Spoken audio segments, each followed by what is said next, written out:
Good morning, or depending when you're watching this, good afternoon, good evening, or good night. My name's Ross, and I was always told I had a voice for radio. So today, we're looking at a new Golem card. And ladies and gentlemen, I am a big fan of Golem. Back when Generation 1 was the only generation we had, Golem was in my top 3. Now, admittedly, it was the third, it was the bottom of the top 3, but that doesn't matter. I love me some Golem. And we're getting a new Golem in Full Metal Wall Unbroken Bond over here. So I thought we should have a little bit of a look at how good this can be. Now our translation does come from the lovely Joe over at Cerebi.net. Lovely Pokemon website. You should be using it regularly. If you're not using it regularly, why not? Now, one thing I do need to mention here right off the bat, Golem and Alolan Golem are not the same.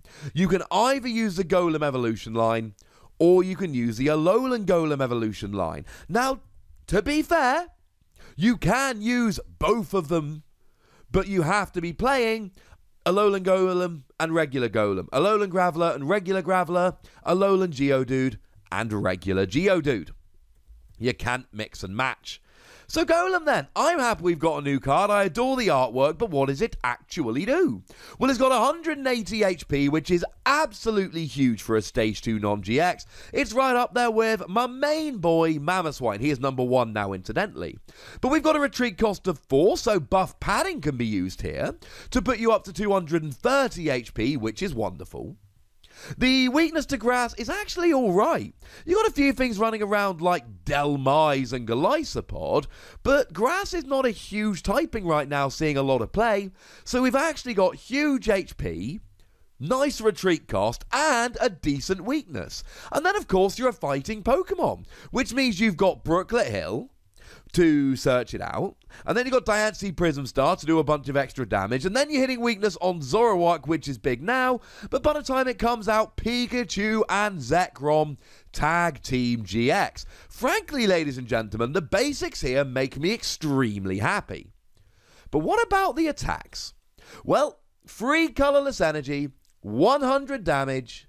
Damage from this attack is not affected by resistance. Now, this is huge. This is absolutely huge. Because it doesn't say not affected by weakness, resistance, or any other effects on the defending Pokemon. We had a look recently at the new Greninja GX, the one which is going to be coming out with the Detective Pikachu set. Incidentally, that card is a monster. I think I've underrated it massively. So go check that video out. It's pretty awesome. The thing is, if it didn't hit for weakness, you wouldn't be able to get the key KOs on stuff like Zoroark, on stuff like Pikachu and Zekrom. Well, that's not a problem here, ladies and gentlemen, because you avoid resistance and you do hit for weakness. And resistance is huge.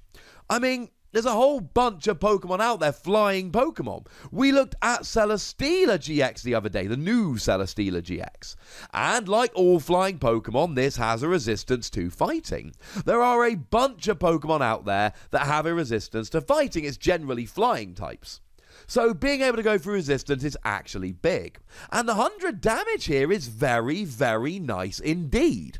Because, okay, you might not be getting the perfect KOs yet, but against a Zoroark GX, you just need a Shrine of Punishment. And then you'll get the KO. Or you can use a Choice Band, or you can use Diancie Prism Star, but Shrine of Punishment's probably the easiest one, because you can have that out at any point during the game. You don't need it on the turn.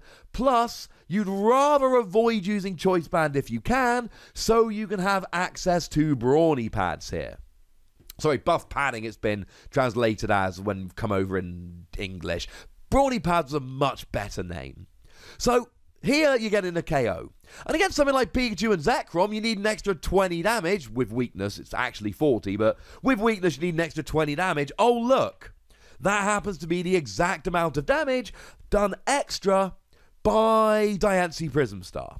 So with a Diancie Prism Star here, you get a straight KO on Pikachu and Zekrom, and you don't even need to use a Choice Band, meaning that you've got buff padding. Of course, I could also mention Eevee and Snorlax Tag Team GX here.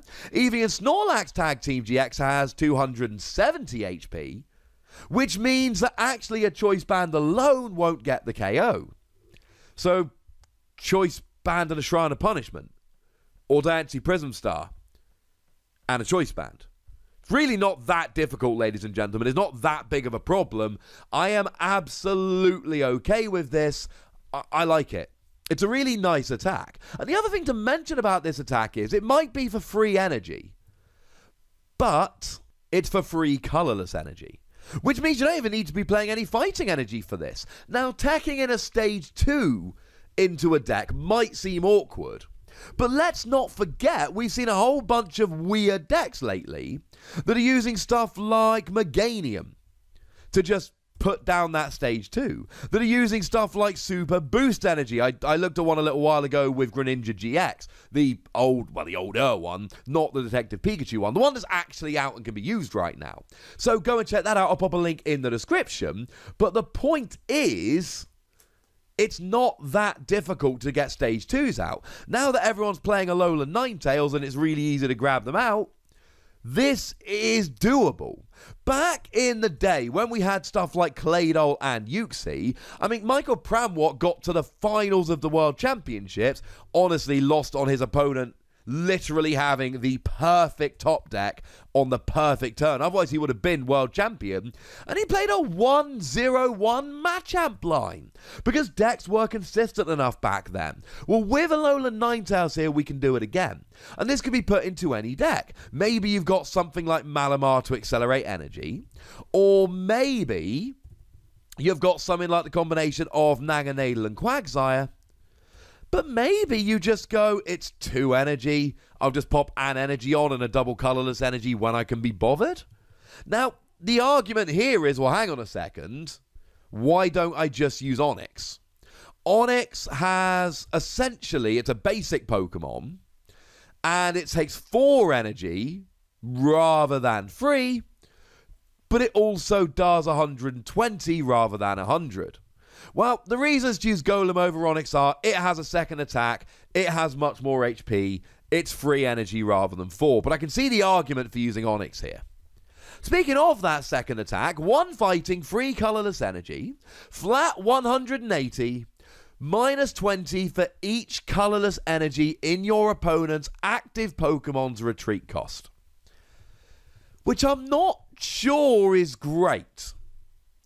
Because the problem here is, how many things have free retreat? Or to put it another way, how many relevant things have free retreat? So when I think 180 damage, I'm going, right, Blacephalon.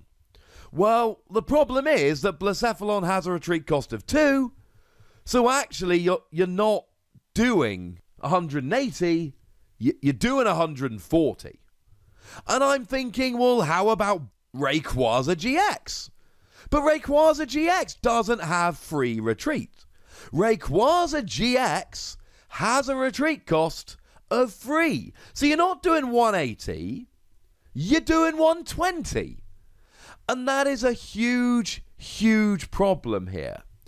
Now, the upside is you only need 1 fighting energy. So you can use Rainbow Energy, or you can just play a couple fighting energy, or you can use Super Boost Energy. But the issue here is you're doing a really nice attack. I mean, you're hitting Zoroark for weakness. But what if you weren't? Well, you'd go, well, just whack on a Choice Band and you're hitting 210. But you're not. Because you're only actually hitting 170 time you take off 40 for the retreat cost. And that is a huge problem. If we ever get a reprint of Floatstone, that's amazing. Because any Pokemon with Floatstone has 0 retreat, meaning you're doing 180, and a lot of Pokemon have Floatstone, and you can basically either take advantage of them using Floatstone, or watch them not want to use Floatstone, so you can't take advantage of them not using Floatstone, and then it's kind of hilarious. And that makes me kind of happy. The fact that you can use Super Boost Energy with this attack is pretty good, but I really do think here what we need is the first attack. The first attack here is good. There is an argument that Onix is easier to use, but Onix has less HP and a more expensive attack. So I'm not 100% in favour of it. So yeah, that's where we are. I'm giving it 3 Wassies. I do like it, but I am fully aware that my opinion on it is definitely clouded by the fact I love Golem. but maybe you've got a less biased opinion and you'd like to tell me what it is. Well, I would very much like to hear it. So do let me know in the comment section. Go nuts! But please do remember the most important thing as always, be nice, would ya? And then make sure you like this video, subscribe to this channel, follow me on Twitter at The Wassy, and Twitch for some live action at twitch.tv/PTCG Radio. If you want to support the channel, get some bonus podcasts and all of that, head on over to patreon.com/PTCG Radio, where you can do exactly that. And do make sure you check out youtube.com/WassyPlays for some more Wassy action. But by far the most important thing as always is to look after yourselves until next time. Thank you very much for watching. My name's Ross and you've been watching PTCG Radio.